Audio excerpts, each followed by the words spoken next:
And hello, my fellow nerds. This is Oracle Nerd here, and welcome back once again to our Wonderland Remastered Steam release. So last time we got started on Arc 4, and we're going to be continuing the story from there. And we actually just met up with Gidget. We talked with her for a bit at the coffee shop, and a lot of stuff happened, let's just say. But anyways, I let my upper half sag forwards and focus on the sound of the birds outside the window. Good old reality. Yesterday must have messed me up even more than I thought. With a little groan, I pushed myself out of bed and trudged to the bathroom to clean up. I spent most of the morning trying to work. I really need to. After getting nothing done yesterday, I'm falling more and more behind. But every line of code seems to take me twice as long to finagle.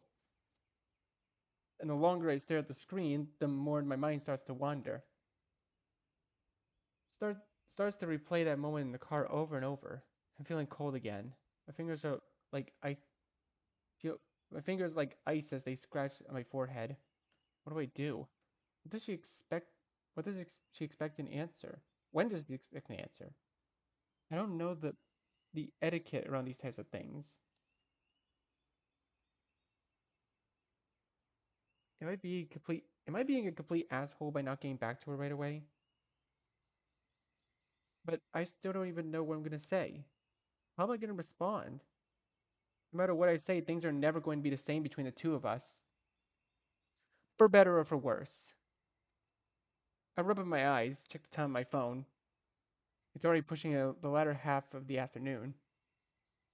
I'm all of a sudden overcome with the urge to not be alone. Which is honestly weird for me, but right now my thoughts are eating me alive, but I need something to keep me from getting trapped in my own cycle of stomach roiling angst. Maybe even someone I could talk to about all this. Someone who might be able to actually give me advice, work me through it. I pop in the contacts on my phone and scroll down Genzo's name. If there's anyone who can help, it'd be Genzo. He always seems to have an answer for everything. He picks up on the second ring. Holy hell, who is this? Some kind of demonic being come to convert my soul? Be gone, the power of Christ compels you and all that shit. Very funny. Genzo snickers at the receiver. Hey, I'm just saying. Remember the last time you called me. So either you're on the deathbed about to croak, or your last breath, or you've been possessed. And I'm not about to let a nasty ass demon claim ownership over my dick. I don't respond. What do I say? My throat feels as tight as a vice. Genzo must notice my silence. Wait, what's wrong? Don't tell me you're actually dying. No, I wipe my mouth and turn to gaze to the far wall. Do you want to go out? Get drinks or something? The line goes silent. Dead silent. I regret my words immediately. I must have said something wrong. I don't know what I'm doing here.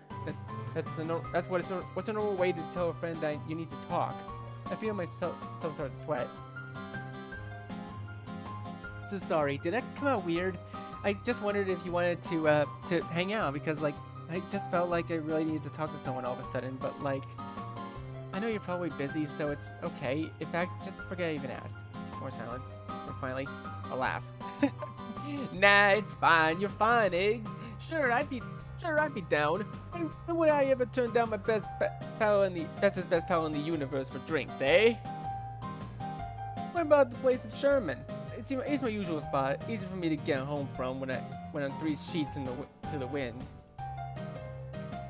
Sure, I think I know where that is. Not that I've ever been.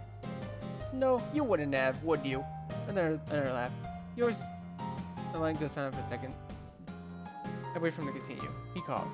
Anyway, meet you there in like an hour. Sure.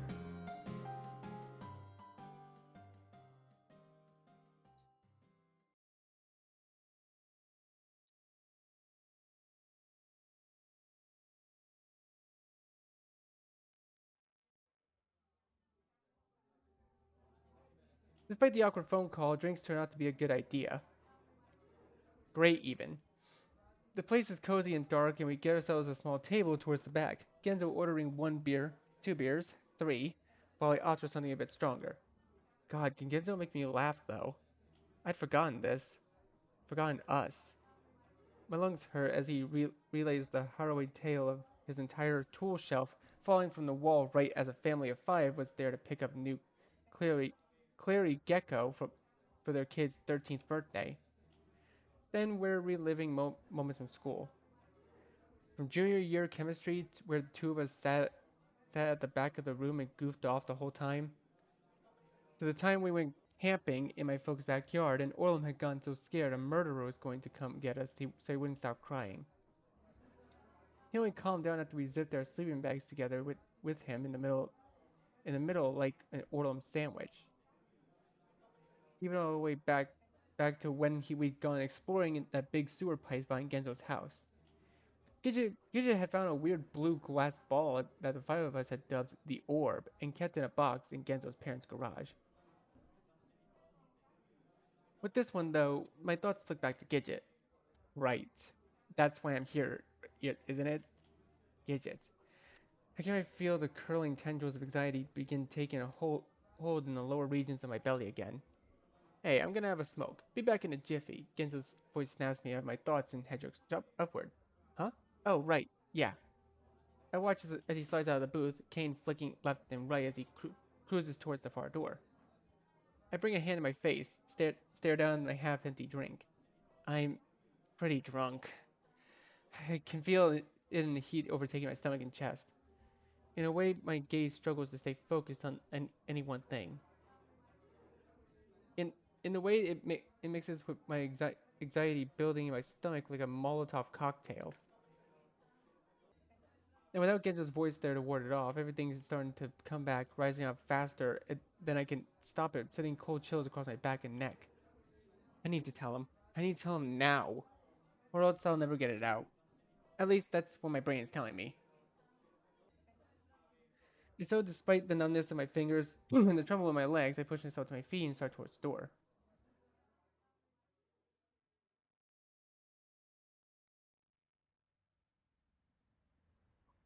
Genzo was sitting on a little bench around the corner of the building when I step outside. He looks incredibly small, somehow, in the darkness, cigarette smoke marbling off his head. When did it get so dark? Is it really night already? I stumble towards him. Genzo? My voice crackles with phlegm like some newly arisen zombie. I see Genzo's body jerk backwards. His head spins towards me with a snap, cigarette practically flying from his lips. Holy fuck, the hell are you doing, Iggs? You're gonna give me a heart attack. He chuckles, but it's higher pitched than his usual guffaws, nervous. I scratch my calf at the side of my foot. Um, I can see him staring in my direction. Already my voice is failing me. I walk over to him instead, sitting down on the hard bench beside him. Everything all right? Maybe you had one too many there. Another chuckle. He blows a plume of smoke, and smoke gathers in my nasal cavity, charred and burnt. Can I tell you something? He was quiet. I swear I can hear him swallow. I mean, sure, of course. You can always tell me anything, eh? I lick my lips, rub at a spot in my pants. And finally, Gidget kissed me. Silence. I feel him shifting on the bench. That's great. There's a heartbreaker over here making the girl swoon. Am I right or am I right? He elbows me in the ribs with a laugh, and there's a strange tremble in his voice. You two finally an item then? I always knew it was gonna happen. Made for each other and all that, you know? Just please tell me you'll let me be the best man for the wedding. I'll throw the most bodacious bachelor party for you. My fingers curl tighter and tighter around my knees as he talks. No, I don't know what I should do. I haven't given her any kind of answer yet. Kim sits back. I can practically see him blinking beneath his sunglasses. What, you don't like her? I smirk. I know I haven't seen her since junior high, but I'm sure she's as much of a babe now as she was then. He cocks his cigarette between his lips again. She's I bring a hand to my forehead. She's gorgeous, yes, and like I do like her, but at the same time I swallow. Scared. I'm I'm so fucking scared.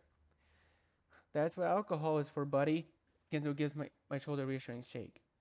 A nice dinner, a bottle of wine, then bingo bango, lust sweet caress shall handle the rest. Even when someone isn't, even when someone as socially inept as you can't screw that part up. I'm starting to shake now. My fingers are trembling. clutch them in an attempt to calm down. That's just it. Why is it so difficult to say? I don't want to do that. Oh, you're one of those types. Want it to be special, is that it? Well, that's fine too. You can play out the whole evening. Make it all romantic. Really lay it on thick. If I know Gidget, she'll eat it right up. Girl always had a soft spot for the idyllic. Just show her what a chivalrous debonair you are. Then it doesn't matter how bad you perform. You get what I mean?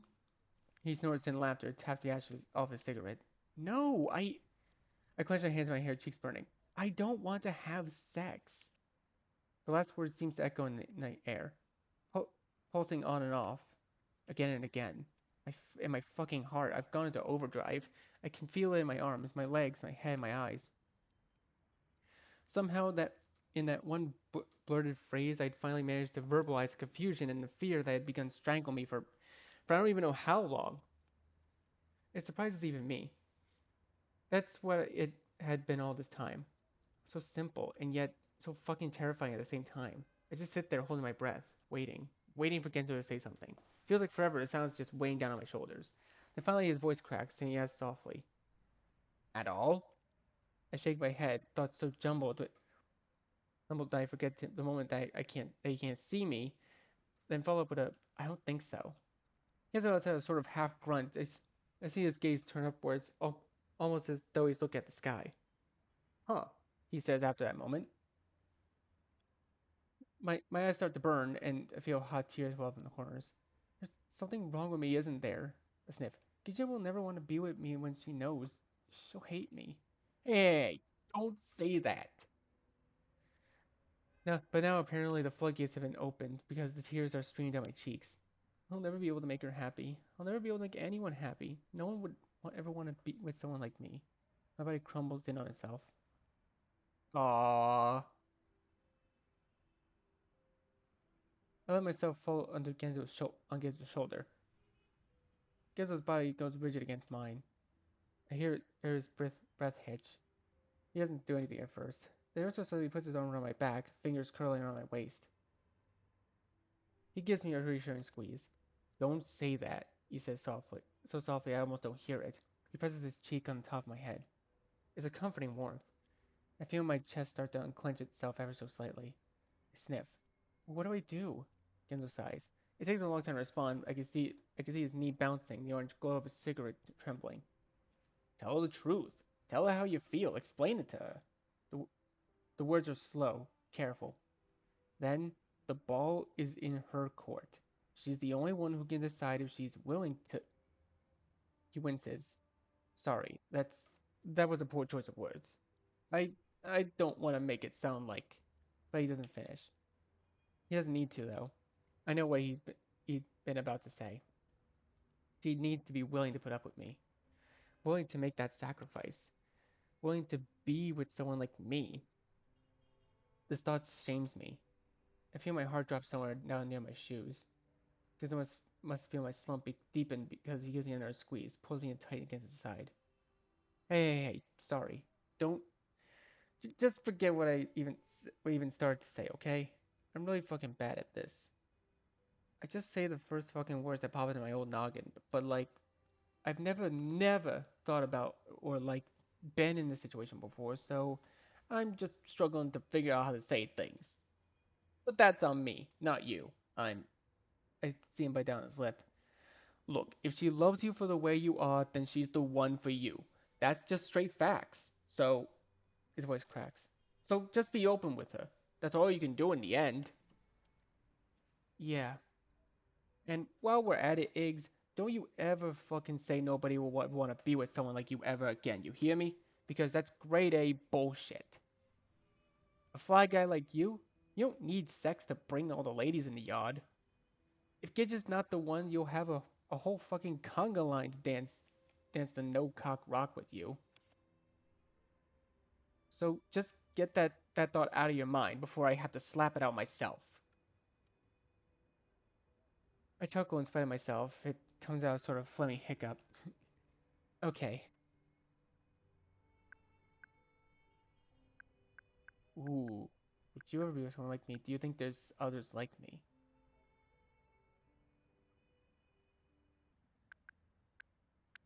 Do you think there's others like me? I go quiet for a moment, thinking. Then, do you think there's others like me? Hmm? Others that feel the same way? I feel Genzo's head tilt his head. Sure there are. I mean, there must be, right? You can find pretty much anything out there nowadays. You just gotta find your people. A laugh. Probably not in Lambrook, I mean. You can't even get a good steak in this city. You're considered against the grain here just for disagreeing about the weather. But I'm sure if you poked around the recesses of the internet, you'll find people. Others you can lament with about your mutual aversion to the old in and out. Yeah. It grows quiet again. The two of us just sitting there on the little bench outside Grubb's pub on Sherman Avenue. I sniff. I've never told anyone any of this before. Hazel just laughs. Yeah, I didn't figure. Pause. The cigarette already burned clear down to the filter. Then he pushes his face to the top of my head. I'm glad you told me, though.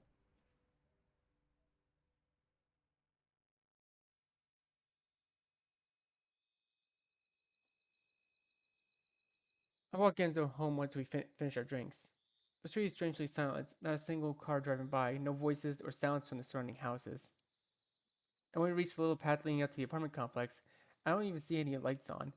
Weird. The street light near us is flickering on and off, like with a tiny a tinny?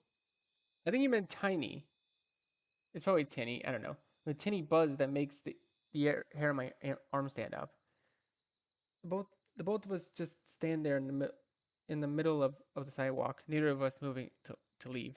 Gets a cost in his hand. Night air feels nice somehow. Might keep walking for a bit. Yeah, me too. And so we continue on, away from the apartment complex, simply ambling along in silence, neither one of us wanting to admit that something is pulling us. Something is keeping our feet in motion. From one street to the next we walk, and headed towards the development to the north, towards where my folks used to live, just south of the outcropping in the woods that somehow hasn't been built over after all these years. My palm is starting to tingle, like a pinprick like scratching, that jumps from one nerve ending to the next and makes my fingers twitch. But rather than uncomfortable, feels welcoming, like I'm back on a path well traveled. Gives a cut to a stop first when I glance over and see why. The familiar gap between the houses, that empty lot with the grass tufts and dandelions, and the looming shadow of the woods beyond. We're there, aren't we? Genzo asks. We are. His brows furrow. Look, I'm just gonna assume you felt the same thing I did. Otherwise, why the hell would you walk all the way out here with me? Yeah, perfect. No need to talk about it then. I can pretend I'm at least somewhat sane for a little while longer. He claps his hands together and then starts out across the grassy tract. I extend the edge of a short jog to catch up, then fall into step beside him. We reach the threshold just as the gust of wind curls up and under my shirt, sending goosebumps across my back. At this point, I'm about 99.9% certain we've done this before. Genzo is thumping his cane against the nearest tree as though testing whether it's real. Can't argue with him, despite knowing I never stood in this spot. Never stood here with him pondering what we were both about to do. Feel as though I've done this hundreds of times. Whenever I try to latch onto that feeling, though, it slips through my fingers like sand. I'm trying to picture what happens next is even more futile, like trying to remember a dream once you've opened your eyes. I glance back at the lot, the sidewalk, and the street lights in the distance, at the neighboring houses and their darkened windows. Then return my gaze to the shadow between the trees, the lilting wisp of wind curling around my ankles and tousling the leaves underfoot. I guess we go then? To there? No, on an all expense paid trip to purgatory. At this point, what's the difference? Touche! I save my breath, attempt to calm the accelerating tremolo of my heart, then step forwards. The air instantly cools. It's a damp chill, the kind that sticks to your skin and weighs down on your chest. I press forward through the scattered brush, using my hands to keep from walking face first into a tree. I hear Genzo's cane whipping through the grass and snapping against bark behind me. It's eerie the way the body remembers which direction to go, even after this long, even in the pitch black nothingness. Perhaps nothing, though perhaps it's not memory at all. Memory wouldn't tug at my arm. Memory wouldn't tweak the direction my toes would every step, leading me further and further into a spongy blackness where all I can hear is my own heartbeat echoing off my ribcage. I reach forward, sneaking out the bark of the next tree, only this time my fingers touch the jagged edges. It sends spark all the way up my arm and back of my throat. I stop. Gizzo cane webs against my ankles, and he stops too. We here? Yeah, I answer before I even have the chance to check, because I know. How could I not? We've seen this graphic about like 4 times already. But I guess it makes sense. The biggest tree in the forest. Its base, like a giant boulder choked with winding roots. I let my fingers trace across its surface as I circle around, careful not to trip on the gnarled outgrowths. Halfway around, my hand hits air. I come to a halt. Familiar edges are there. The rounded gap in the side, the hollow echo of the stagnant air, the far sense of something sweet. It's open. I take a step back and hear Gizzo approach. Unsurprising, all things considered. He has a point. If it were open, none of what we just experienced would make a lick of sense. My thoughts jump to Gidget. She's here, isn't she? Like everything else, I don't know how I know, I just know. She's down there, waiting. Waiting for me? Waiting for my response. The thought makes my mouth go dry. I need to tell her. But how will she react? Will I end up losing one of my best friends? Is still there, Iggs? My head snaps up against his voice. He laughs. Quiet as a ghost over there, though thought maybe you already went bottoms up. No, I was just thinking. Ginzo goes quiet, but I can hear him shifting in the darkness. Everyone else is already down there, aren't they? He finally said softly.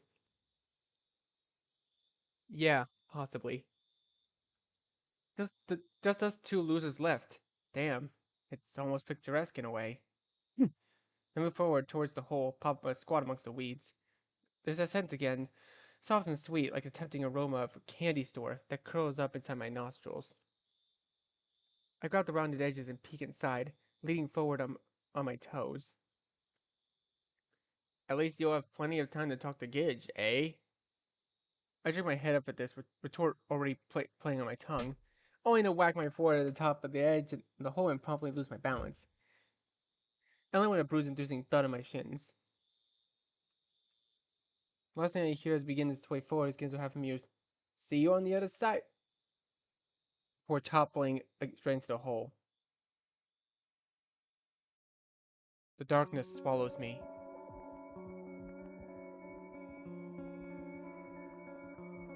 I'm falling.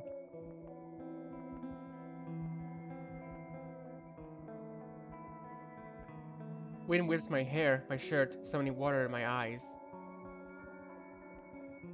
My stomach feels like it's been sucked up straight into my bowels. On and on and on. Complete nothingness surrounding me, consuming me. But there's a strange sense of familiarity in the darkness, too. Almost like an old friend is welcoming me back. Iggy. That voice again. Again? Yes, again. It's been waiting for me. What do you want, Iggy? What do I want? What kind of question is that? What do you wish for more than anything else in the whole world? I don't know. Think about Gidget, Genzo, about the tangled mess of feelings plaguing my thoughts. I don't know. I don't know. I feel like I'm being pulled. First one way, then the next. Like a puppet suspended in the air. I grope in the darkness, trying to find something to hold on to. But there's nothing there. Nothing inside of me. Nothing to hold me down. I don't know. I don't know what I want. The pulling feeling begins to recede. I'm on a single path again. My fingers start to tingle. First tiny nibbles of numbness, then building incessant zaps of electricity. Up my arms they go, growing into my chest, into my stomach, shooting down my legs. So loud, so I can't hear, can't think. Just when I can't take it anymore. My mind goes blank.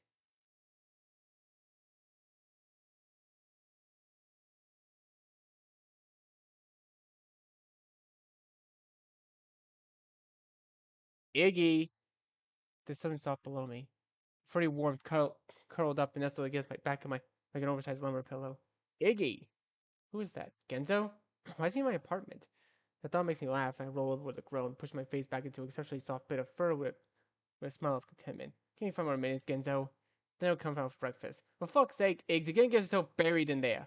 Wait a minute. My eyes snap open. This isn't my apartment. Though that is Genzo. Then what are we? I said with a start so fast that my head spin and dots across my eye. Dance across my eyes. I immediately sink back down, fingers press my temple and wait for the world to stabilize itself. Fuck. Fuck is right. But let's just take things one step at a time, eh? The shadow overtakes my view, and I look up and see a familiar orange cat's head. I turn my bleary gaze towards Genzo. It's right, we're here. And like everything that's happened so far, this doesn't surprise me. I'm not sure anything would surprise me at this point. How long have you been awake? I asked with a groan. Genzo reaches down, grabs my hand, pulls me to my feet with a laugh. Long enough to hear you talking in your sleep. But who is Mr. Cornwall, and why is he trying to make you sing? I stare at him for a moment, his head still struggling to catch up. Then groan and try to step towards the center of the room. My legs promptly give. The world quickly rises around me as I tumble forward. And I'd have gone all the way to the floor, too, if Genzo hadn't somehow managed to grab me ungracefully beneath my armpits. My arms cocked out like chicken wings. Let's just take it easy there, buddy. Not gonna get very far if you bust your head open with our childhood snack rack. He hauls me over to the table in question with a grunt, plopping me down on top of one of the small chairs. It's barely large enough to encompass my adult rear end. We're really here then, I say as my gaze scans the room. My eyes flick from the table, still covered in half-eaten cookies, to the crackling fire around the windows simmering in a stove. Everything is just as I remember. Almost as if I'd just been here yesterday. Had I been here yesterday? That we are. Though I think you'll concur with me that it wasn't altogether entirely unexpected. Genzo's fingers goes to his chin. No, I let my lips buzz in the sigh of remorse, then slap my hands against my forehead. But that's exactly why it feels so weird. What the heck is going on? Subprime fuckery, that's what. Genzo laughs, then waggles his finger up the table. I wonder if these are still good. He swipes half a chocolate chip cookie off the hardwood surface. Seriously? He shrugs. A guy's gotta eat. I push myself to my feet, leaving him with a cookie-munching administrations, and wandering towards the other side of the room.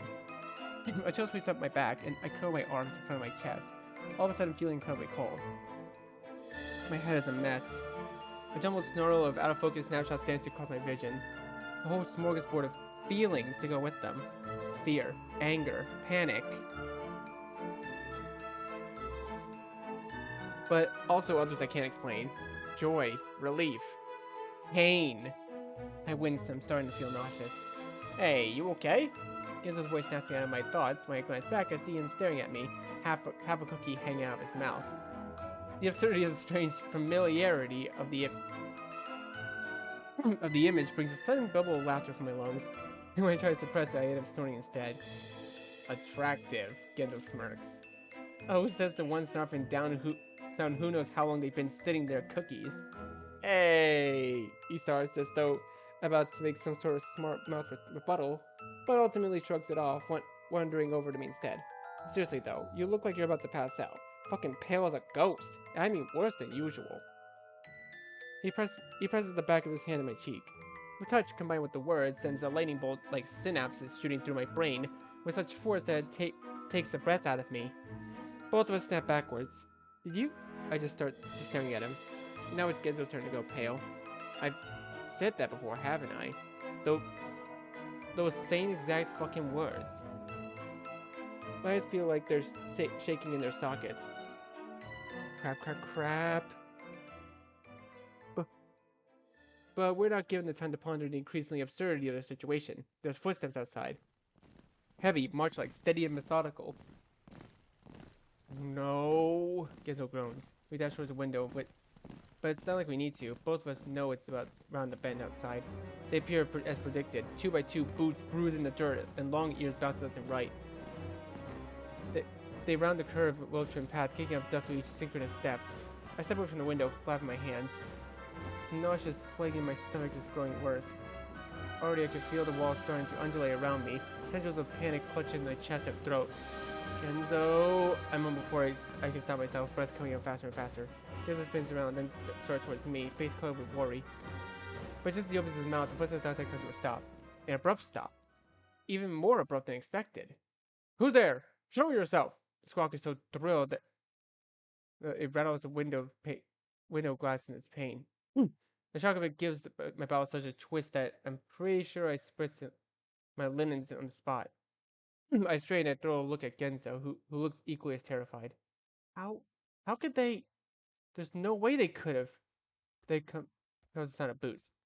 Chris' sharp footsteps grow louder, nearer the cottage door. He's coming. He's coming inside. My hands go instinctively to Genzo's shoulder, fingers curling tight in the fabric of his jacket. I see him move purposely to the left, putting himself between me and the door, with one arm raised to keep me back. Closer. Perhaps we're almost here now. I can hear the rattle of irons in his boots with each deliberate stomp. Closer. The door is shaking on its hinges. I can see a rabbit's eyes in my mind. Jumpy. Wild. Bearing down on me. Then, I order you to show yourself. Just what are you doing back there? This followed by the sound of rustled brush. Wrenched fabric. I yelp. I stare at the door. Blink. What? I grab Gizzo's jacket, loosens ever so slightly. I'm just doing my job. I do have a permit, so if you would please. A pause. More shifting noises. The thud of something or someone presumably falls back to the ground. Very well. As much as it pains me, I'll allow you to stay. Try not to make yourself look so much like a suspicious brigand begging for an overnight stay at His Majesty's stalls next time. Then suddenly skids across the dirt. Then the rabbit's footsteps begin anew. Away, away, away. Another squawked. Back to it, you ingrates. That makes my eardrums bleed. Then the marching resumes. Crisp, sharp, and perfectly in time. Only after it completes fades in the distance, I do let my shoulders fall, and I release the breath I hadn't even realized I've been holding. I should get to a look of confusion, then starts hesitating towards the door. Fingertips find the doorknob. I swallow. Then open it. Just for a moment, I have to squeeze my eyes shut against the lights. It's quite a bit brighter than the dim cottage lighting. But after a few hurried blinks, I manage to squint just enough to see. My gaze goes instantly to the direction the previous altercation had taken place. This guy! A young man in a black vest stands there muttering to himself, gaze flicking back and forth between the clipboard in one hand and a pocket watch in the other. Wait, I just noticed he did. Wait, this music is different. Did this guy have his own theme song back then, or no? I don't remember if he did. He doesn't look especially agreeable. In fact, between the scowl on his face and the 2-ton boulders beneath his eyes, he looks downright cantankerous. Hello? I managed to eke out despite my sheer bewilderment. The man's head pops up. I see him size me up before flipping his gaze to the clipboard and back to me. There you are. He stands up straight and snaps his pocket watch closed with an irate flick of his wrist. I expected you earlier. Come along then. Take his backpack. Whoa. Wait just a second there. Who even are you? By this point, Genzo has made it outside, and at the appearance of his new individual, he brings his hand to my shoulder. Who's this fucker? The man cocks his head, looks at Genzo, looks at his clipboard. There's only supposed to be one of you. Genzo takes the indignant step forward, middle finger points skyward. There's quickly gonna be none of you, and if you don't start talking, jackass. Pleasant fellow, the man blinks. I'm only doing what I've been told. Pick up Biggie Maxwell from the cottage by the lane at... Now I check the clipboard. 5 on the hour. Pick him up and take him where? Why, to the mistress, of course. Genzo looks at me. I look at Genzo. Mistress? I finally manage? Yes, she is expecting you. I wanted to make sure you made it safely and comfortably into town. I take a step forward, one hand to Genzo's shoulder in an effort to assuage his palpable resentment. He's, he's noticed, but seems to calm some. You mean Gidget? I ask, despite being fairly confident of the answer. The man cocks his head to the other direction this time. That would be correct. I guess, I glance around. I don't remember this. I don't remember any of this. I don't know if this is a bad thing or not. But a ride to Gidget seems good? Convenient? Better than stumbling around this place ourselves anyway. That sounds fine, yeah. We'll go. Genzo hisses. You heard him. He's taking us to Gidget, which is where we were gonna go anyway, right? I throw a hand back in the direction the rabbit guards headed earlier. Better than taking our chance at the 7-foot rabbits anyway. Genzo looks like he wants to say something, then turns away with a huff, points at his nose. I guess. I move towards the man, who's now impatiently checking his watch again. Hold on my hand what seems like a friendly gesture of hospitality. Iggy? And, this is Genzo. The man looks at my hand, looks at me. You can call me Cecil.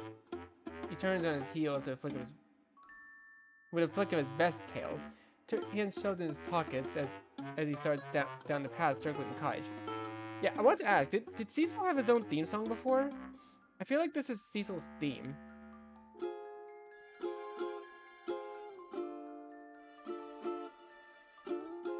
We'll cut this way.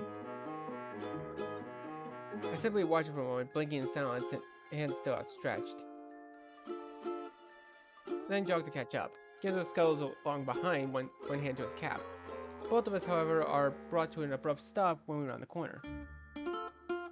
I come face to face with the grandest carriage I've ever seen. My jaw nearly falls to the floor. Four enormous gilded wheels hold it aloft from the ground. The carriage itself, like a smooth white teardrop, sits amongst a nest of coiled green vines, almost like a pumpkin reigning over its patch. At the head of the carriage, two white stallions stamp and kick at the dirt impatiently, their manes like twin-braided bouffants adorning their crowns. I feel like fucking Cinderella or something. I suppose you can say that he's our Cinderella? Eh? Get it? Any of my longtime viewers out there know what I'm talking about? No? Okay, sure. We're going in this? Genzo voice raises a good 2 octaves. Cecil throws a bored glance at the carriage, voice monotone. Yes. That was the idea, though it might be a bit. His eyes come back to Genzo. Tight. This was supposed to be a single rider after all. I see Genzo's face starting to go red again. I bring a hand to his shoulder. It's fine, we'll make it work. Cecil opens the carriage door and with an apathetic kick, then holds his hands out. Come along then. We're already late. Oh, right. I step forward, look hesitantly from Cecil to the open door, then grab his hand as I use to propel myself up into the carriage. Once inside, I fall unceremoniously down into the seat, banging my head against the back wall. For fuck's sake. Though the pain is relatively short-lived, overtaken once again by awe as I gaze up and around the interior of the carriage. Where the outside had been utterly devoid of color, the inside is rife with it. The arcade ceiling sewn with velvety swaths of red, blue, and yellow fabrics. Deep purple curtains pulled back against the windows. And even the chair I'm sitting on, a veritable throne, sporting no less than 4 different colors in the section of cushionary. Directly in front of me is a small round table of rich mahogany, a tea set with cupcakes and cookies laid out on top. This is fucking luxurious. I swallow hard all of a sudden, feeling incredibly out of my league. At that moment, however, Genzo tumbles in, and I quickly come to understand the full weight of Cecil's earlier comment. It is tight. Very tight. As both of us try to squeeze into a single-person seat, I feel beads of sweat begin ghosting my hairline. Genzo ends up half squished against my armpit, while my left leg is forced halfway up his thigh. I cough. He coughs. We both cross our arms and sink and attempt to sit back with varying degrees of success. Pleasant journey, gentlemen, Cecil drawls before slamming the door shut and walking around to the front. Genzo shifts again. He looks about 50 shades of uncomfortable. Better than taking our chances with the 7 foot tall rabbit's my ass. I oh, sorry, bro. I hear him grumble beneath his breath. Hey, at least there's tea. I maneuver past it and reach for the pot. Ever so carefully, I lifted by a slender handle, then let the brown liquid arc down into a single cup. Once finished, I placed it gingerly back on the table as to not chip the delicate porcelain. The carriage moved toward the jaw, sitting the freshly filled teacup straight off the table into the floor, cracking it in two. Oh. Smooth. I sit back and place my hands in my lap, curl them around my chest, then place them back into my lap. I turn my gaze to the slowly panning scenery, eyelids drooping. This is going to be a long ride, isn't it?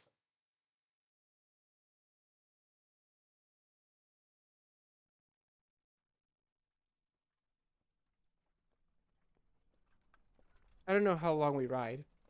20 minutes, 30. In any other situation, it would likely have been a delightful experience.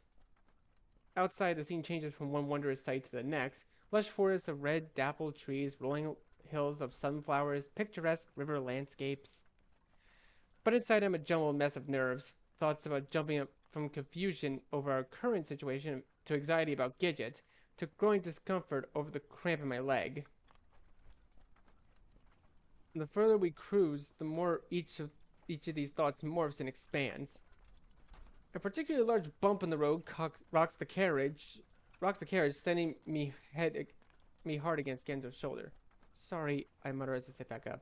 Genzo just grunts. He still got his arms crossed, face half buried in the collar of his jacket. Bring attention to the weather, childhood memory. Whoops. Childhood memory. Weird, but you know what this reminds me of? I start with a chuckle. What? That one summer you had to cart me along on your bike everywhere. Genzo raises a brow in confusion. Remember? 'Cause mine broke, and that was the summer my dad was forced to retire at the plant, so we're trying to save money and couldn't replace it. Yeah, sure, I remember it, but what the fuck does that have to do with any of this? Genzo displays his hands to show an obvious disconnect. Oh, come on. The passing trees, the bumpy road. I curl my arms around his neck in a sardonically affectionate coo. Being squished against each other on the moving vehicle. Genzo bats me away with a flustered grunt. For fuck's sake. I just laugh. You got legs of steel that summer. Then I pat his knee, lowering my voice to best impression of his crackly timber I can manage. Not sure you'd fare so well anymore, eh? You do something nice for a guy. Genzo snorts and raises his hands in the air, though I can see the grin tugging on the side of his mouth. Should have left you to run down the streets, waving your pasty little stick arms in the air. I stretch my arms out, palms upraised, in an attempt to alluring that probably reads more like dying cow. Some people like the sallow look. Yeah, they're called mortician's eggs. You know, jealousy is not a good look on you. Shaw, you'd have to be blind to be attracted to a emaciated sack of thousand branches. Shit. Oh, an emaciated sack of shit. You look a lot. You've seen a lot of those in your day. I laugh and look at him. Then it hits me. Oh. I blink. He blinks. I like the little blink animations. I scratch at the back of my neck. Damn, I didn't even ask you about it. He looks away. Scratches beneath his cap. It's, whatever. What else is I gonna wish for? Am I right or am I right? He chuckles, but it sounded forced. I get that. Pause. It's like I didn't even notice it, is all. It's true. I hadn't even realized until this moment. Another one of those unsurprising surprises that are coming at us in droves lately. But this one in particular makes me feel guilty. What's there to notice, eh? It's not like this changes anything. Genzo scratches at his cheek. Changes anything? Changes what? But he steers the subject in another direction before I can ask. Anyway, you ready to face Gidget? Gidge? I sit back, my cheeks growing warm. Not really, but aside, I haven't seen her since it happened. I started playing with my hand, scratching my left index finger with my thumbnail. Do you think she's still thinking about it? Iggy. She sent a horse-drawn carriage and a guy named Cecil to come pick up you up. Cecil, Iggs. She's more than thinking about it. Yeah, this makes my cheek burn even hotter. I can't stop replaying in my mind, so close to her in that car, the feeling of her lips on mine. I hadn't disliked it. Kissing like that, that closeness, that warmth. Thinking about it sends fuzzy whirly gigs up to my chest. It's only when imagining going further that things start to go south. Genzo gives me a playful shove of the shoulder. You'll be fine, Slick. Besides, Besides, how long have you been friends for? No matter what happens, you two will find a way to work through it. I sit back with a sigh, gaze turning upwards. I wonder how close we are now. The general rocking of the motion of the carriage is starting to put me to sleep. I let my eyes flutter closed, then open them again. Just staring at the roof of the carriage, those colors, those bright colors, that rocking motion. Something about that combination. My eyes close again. Iggy, they're opening up the bouncy castle. My brows twitch. Come on again, bouncy castle. Fuck, that's right. When I open my eyes again, it's there in front of me. All manner of hacked together colors, brilliant and bright shrieks of laughter coming from inside as it shudders. Come on, Iggy! Gidget still has my hand, still gives me a tug to pull me closer to the entrance. Alright. At this point, I don't have much choice. Besides, when am I gonna have another chance to jump outside of an inflatable castle? Gidget pulls herself up inside the entrance flap, promptly falling down on her rear end in a flurry of fabric. Graceful, I say with a laugh, starting to climb out after her. Then I pause, look back. Genzo and Orlum are standing there. Genzo looking sullen and inebriated, and Orlum looking back and forth between Genzo and the castle with increasing nervous flicks of his head. Do you want to go on it? I hear Orlum ask. Like fuck I do. Orlum winces but reaches towards him all the same, curling his hand around Genzo's wrist. It's okay, I can help you. Genzo slides his hand away with a jerk, stepping backwards. Don't you fucking touch me. I feel all of a sudden guilty. Come on, Gen. I slide back out, dash towards him, already out of breath. I'll help you.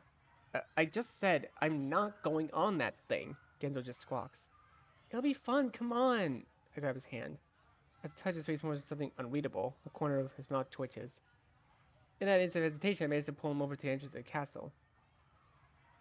I grab his cane and toss it aside before hooking my arms beneath his pits and hauling him up over the vibrantly hued threshold. I drag myself up after him, crawl over, one hand to his back as he knows where I am. I'm already regretting this. Genzo has a shadow over the sound of the air pump. He's on his hands, knees, trying to keep his balance. The ground beneath us is buckling and bobbing like the surface of a turbulent waterbed. When one of the overzealous classmates bounces a bit too close, it sends Genzo backwards onto his rear end with a yelp. I reach for his hand, hooking my fingers in his, pulling him to his feet. Just hold on to me, I shout before grabbing his other hand and starting to bounce. First gentle bounces, testing the water, so to speak, then slowly transforming to larger and larger bounces. Genzo looks positively terrified at first. His fingers are clenching in mine so tightly it's cutting off the circulation. But little by little he starts to join in, grin playing on his lips as he moves up and down with the undulating floor. There's a flash of purple next to us as Gidget bounces over. That's the way, boys, she laughs. I feel like I'm walking on the moon. Genzo shouts and nearly falls over. My turn, Iggy. Gets his hands on my shoulders now. I laugh. Release Genzo's hand to grab onto Gidget instead. Fine, fine, I say with a grin. How can I resist the invitation of such a lovely lady? My prince, she says, she coos sarcastically. Don't let me fall.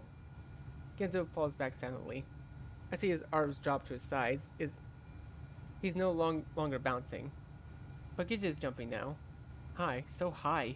My own my own stomach is lurching up and down with each buoying wave. Higher and higher, both of us laughing and shrieking, toppling over each other. I'm not sure how long the two of us bounce before Ola makes it over. I see him staggering his way towards us across the choppy expanse. However, he loses his balance and once he gets close, colliding straight into Genzo's shoulder. Genzo yelps, stepping back with a start. Everyone falls to his knees between the three of us. It's quiet for a moment. Genzo laughs, reaches forward. Who's this, Orlum? His hands find Orlum's shoulder, traveling upwards, the thumb feeling his face. For a second, his palms cup Orlum's cheeks, almost as though he's about to lean in for a kiss. Then another laugh. He grabs the back of Orlum's hair, fingers curled into the base of his rat tail. Damn, I didn't know you were that desperate to suck my dick. He shoves Orlum's face down to his crotch with a cackle. So shameless in front of everyone. Genzo, I snap. It's not like Genzo's picking on Orlum is a new thing, but this is too much. That's enough. I release Gidget's hand and step forward with a swat at Genzo's, sending Orlum back to his rear end. Genzo just shrugs, blowing a raspberry with his lips. I mean, all he had to do was ask. Come on. I hook my arms beneath Orlum's pits in an attempt to pull him up to his feet. He sags like a limp rag doll in my grip. What the hell's wrong with you, Gen? Gidget's hands are on her hips. Genzo shoots a middle finger skyward in an angry jerk. Oh, sorry. Guess I didn't know today was shit on Genzo day. Nobody's shitting on you. And then a slightly subdued hiss. And I think that you had a little too much. Genzo grunts and wipes his nose. Whatever, it's fine. I'm just a resident loser after all. I always fuck everything up. You're better off without me. What are you even talking about? Well, I'm starting to slip between my arms. I try to readjust my grip. Nothing. I've already made a jackass of myself enough for one night. No need to go embarrass myself further. He rolls his face, staggers forward, looking really bad. I need to get out of here. He stumbles away, hand reaching out for the inflatable wall, so he can use it to guide himself back to the exit. I watch him for a moment before finally yanking Orlum the rest of the way up. He pitches forward to attempt to find his balance. His face, his cheeks, forehead, neck, everything is bright red. I I He doesn't look at me, his shoulders hunched as he tugs at his rat tail. Gidget takes a gentle hold of his shoulders in an attempt to steady him, her face a mixture of pity and curiosity. I throw another look in Genzo's direction. He's stumbling along about halfway there. Then an errant bounce from one of our classmates rocks his balance and he goes down hard. Shit. Visions of him getting trampled fill in my head. I take off after him. I make it about 5 lopping steps before I too go down. I land on top of him, and for a second I can't do much, the world jumping and shuddering around me. But once I gather myself, I manage to grab a hold of Genzo's smaller frame and roll out of the path of screeching classmates. We're in a tangled mess of limbs now, my fingers clenched tight in the fabric of his jacket, his legs hooked over at my hip. I can feel my heart beating against his chest. It sounds like it's going to overdrive. And his breath is short and stilled against my neck. Iggy? I His voice sounds semi-panicked. Yeah, it's just me. I say near his ear, as though for some reason it doesn't seem to distill his distress. If anything, his heart is beating faster. Didn't want you coming out looking like a pancake. I laugh. The side of his mouth twitches, and I feel him start shifting against me. Anyway, come on, let's get you out of here before both of us get crushed to death. I give him a squeeze around the middle, then drag us both towards the exit. We go rolling like crackling tarp onto the floor of the gym below with a flop. It takes a moment for the world to stop spinning and my head to stop ringing, for me to get adjusted for the bright lights and sudden quiet. But before I can so much as sit up, Gento has already extricated himself from me with a jerk. He scooches away, the look of panic back and stronger this time. Where's my stick? Hmm? Oh, it's over here. What's wrong? Just give me it, okay? I rise shakily at my feet, throwing a glance towards Gidget as she slides out after us, then wandering over to where I toss the cane. When I offered to him, he quickly snatched it out of my hand. He's acting weird. Shoulders hunched, body turned away from me, legs crossed. You okay? I'm fine. Just, I'll be, right back, okay? He flicks his cane out and begins walking away, nearly running into a trio of chatting girls along the way. Okay, I guess. I say no one in particular. I have no idea what's gotten into him. Okay. I have some idea. A whole bottle of alcohol. But even that doesn't explain his current behavior. I attempt to smooth down my rumpled clothes before wiping the sweat from my forehead. Between the physical exertion and the buildup of dry air in that thing, I'm absolutely parched. So I wander over to a nearby table of drinks. One of the parent chaperones is manning, and grab a couple of water bottles, figuring I'll get some for everyone. I'm on my way back with 4 water bottles tucked in my arms when I see Gidget talking to Orlum. Said to tell you something. Huh? Said he needed you to help him with something. He did? Orlum gets very flustered at this.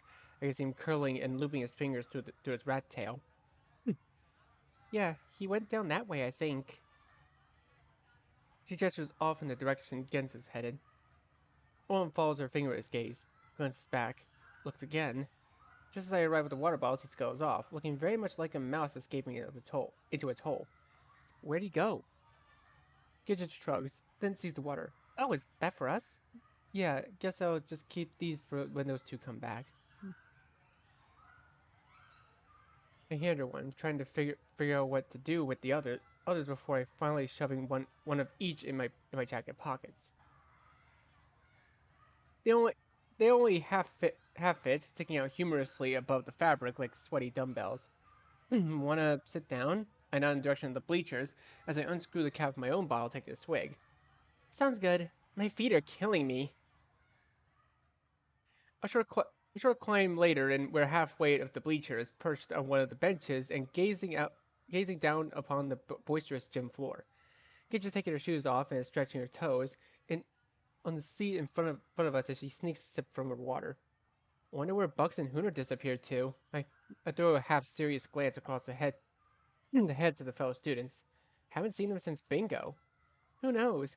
They they've got meditations going in the wrestling room. And maybe they're there. I hum beneath my breath, elbows to my knees and chin resting on my palms. Kind of weird though when you think about it. I cock my head in a direction. Just all of us after this. Who knows where we'll go? You know? She pauses, takes a sip. After being together for so long, it feels weird. Like I won't be able to just call one of you up. No more after schools at Norman's. Yeah, it's weird. We sit there for a moment, letting the silence linger between us. You still going into fashion? I finally ask. Yeah, pretty sure. Campbell already accepted me, anyway, so. I think back to a year prior.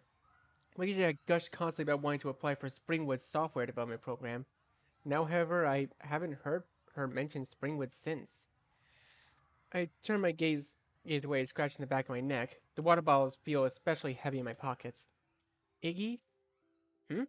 When I glance back, I see her staring at her feet. Do you think I'm pretty? I nearly spit out my water.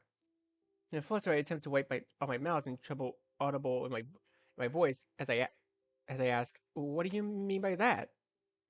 Her face is red now. I was thinking about maybe going into modeling after school. Oh? I screw the lid back on the water. Little droplets of water on my glasses now. They're distracting me. I told my mom, but she said I'm too ugly. That's bullshit. I say a bit too loud, then glance around nervously to check none of the parent chaperones heard me. When it seems like I'm in the clear, I lean forward, hissing it softer this time. That's bullshit. Is it though? I see her side of her mouth twitch. Of course it is. You're one of the more gorgeous girls I know. I mean, look at you. I gesture towards your dress. You look like you stepped out of a painting or something, like an angel. Yeah. She just sits back, her cheeks pink. You think I look like an angel? I cough in my hand. I mean, yeah. My knee is bouncing now. It's making the bleachers rattle. When I look over, I see tears forming in Gidget's eyes. Crap, what's wrong? Did I say something wrong? No, I... She sniffs. No one's ever said anything like that to me before.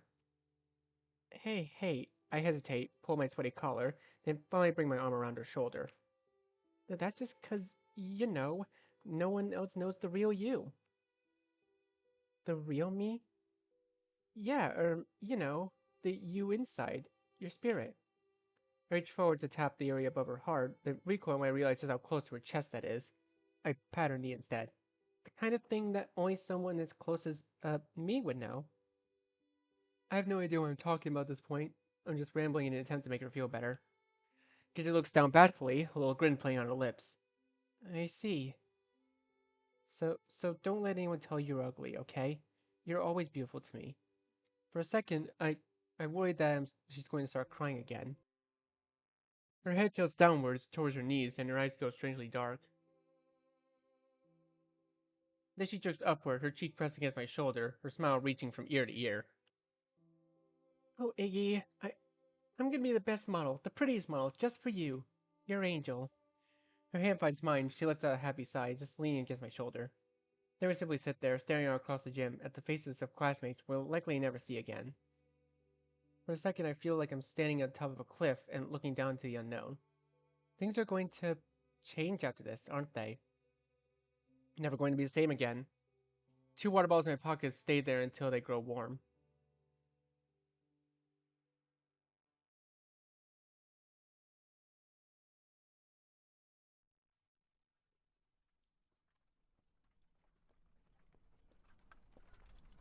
I crack open my eyes. The world is colorful and blurry, my head cloudy, pillow soft beneath my cheek. I must have fallen asleep.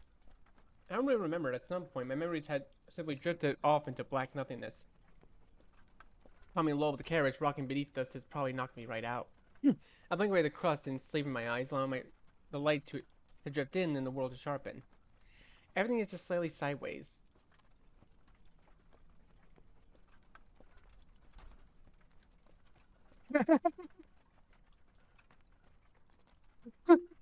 Oh, that's funny.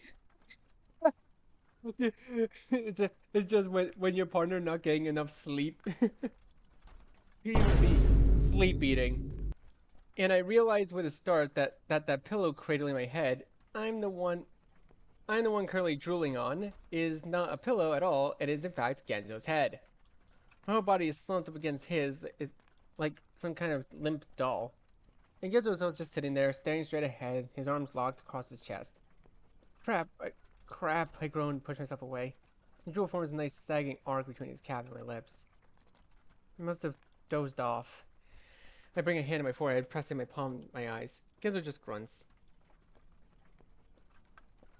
I have to glance outside. We're still surrounded by trees. How, long has it been? Genzo scratches his head. Not that long, really. Though I can't help but feel that he's lying. Let me, ask, I guess. He grabs the edge of the table and attempts to make himself forward and out of a tight grip of the seat, leaning towards the closest window. Yo, cease. How much longer we got on this thing? There's no response.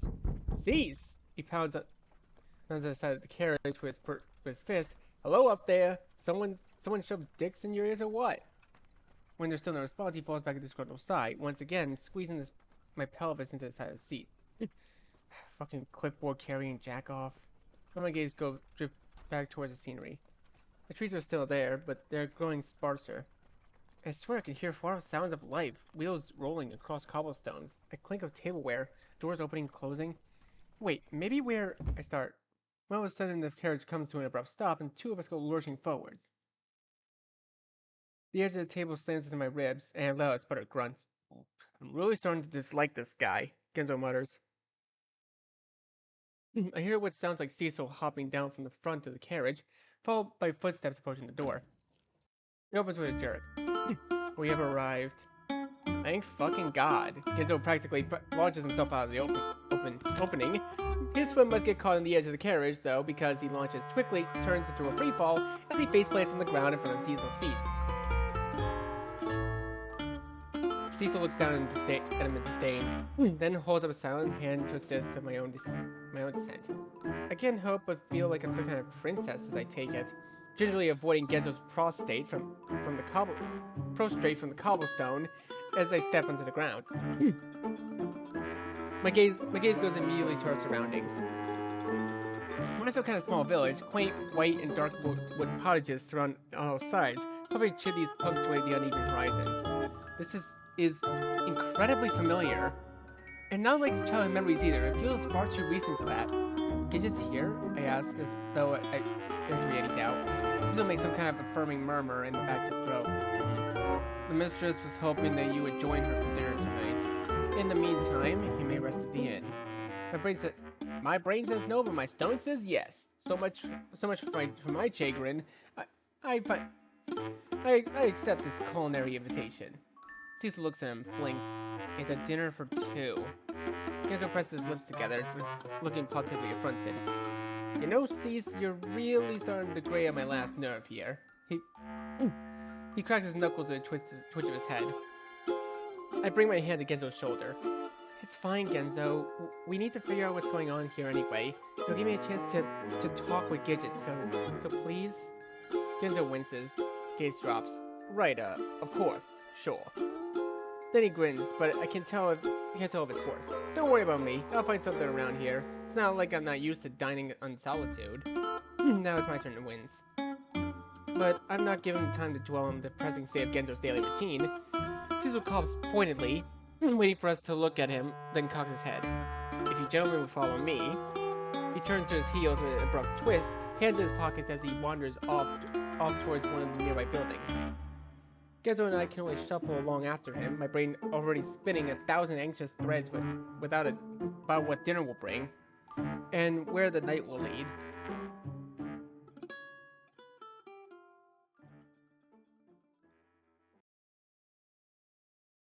I putter about in my room until nightfall.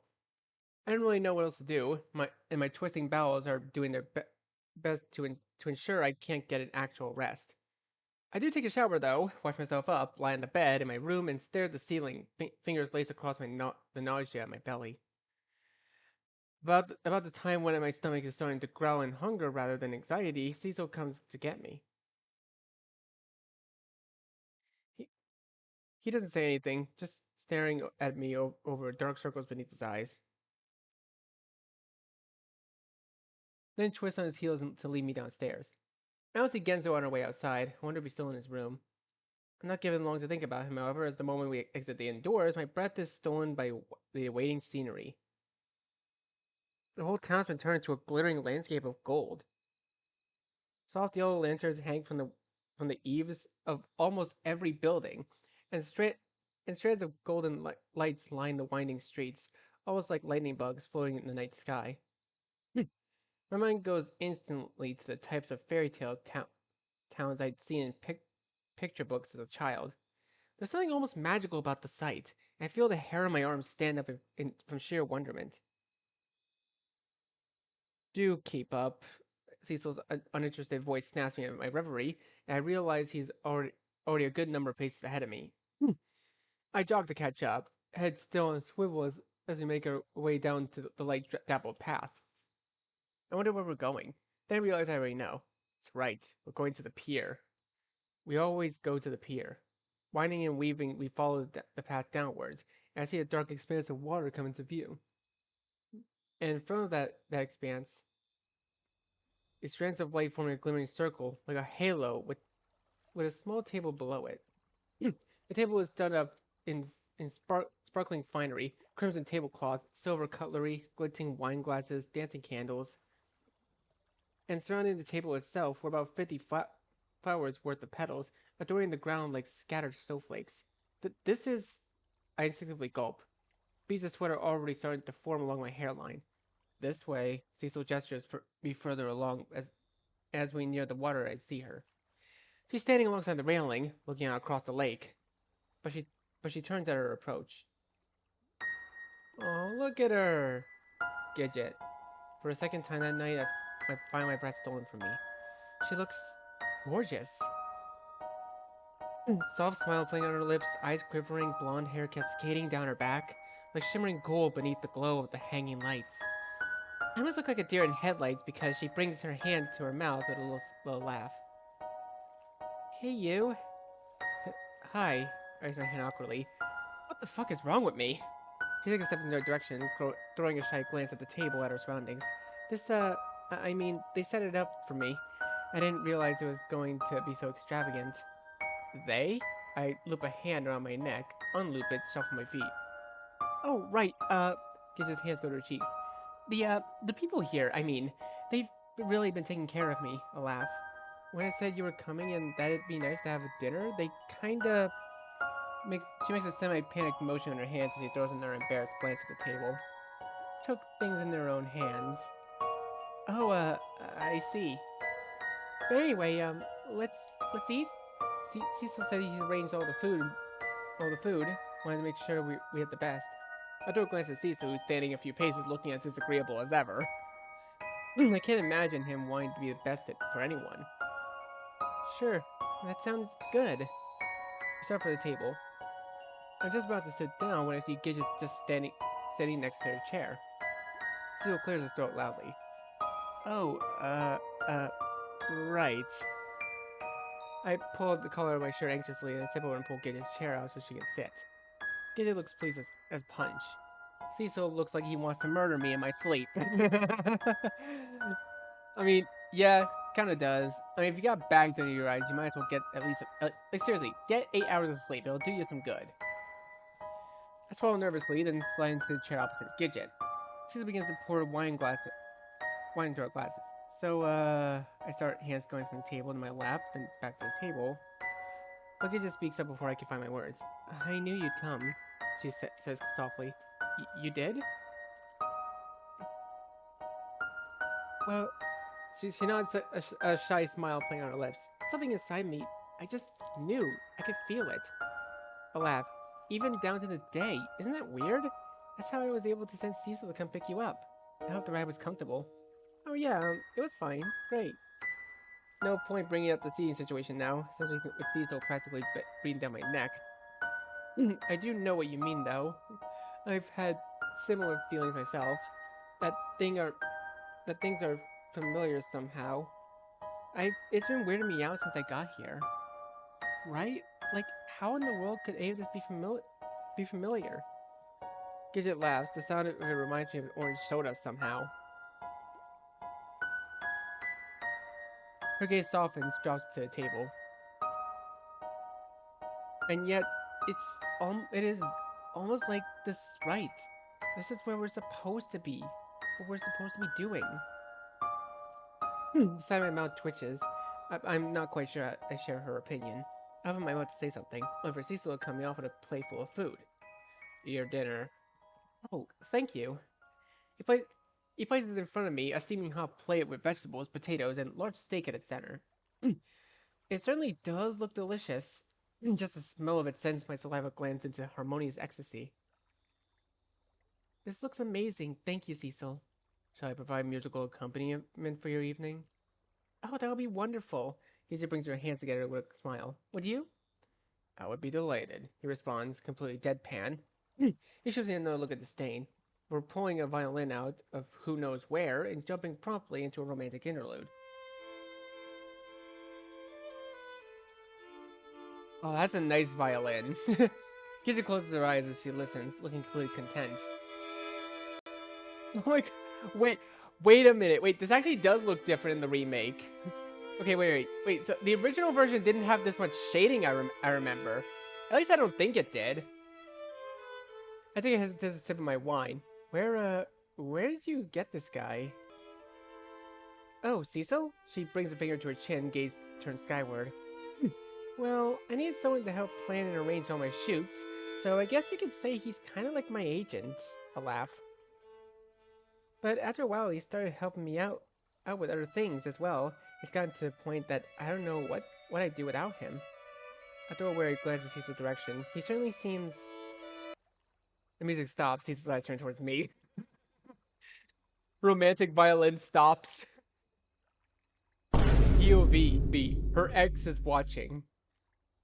Cecil's eyes are turned towards me. Dependable? I finish her start. He must be satisfied with this as the music begins anew. She just smiles. She picks up her wine glass and swirls it around, starting staring at the revolving liquid. Also, he was there for me when I first got here. I was a bit of a mess, to be honest. Head all over the place, in a bit of a dark place. I see your lips tremble. I don't know. It was like there was a moment when I just needed someone desperately, and then he was just there. My thoughts go immediately to the moment in the car.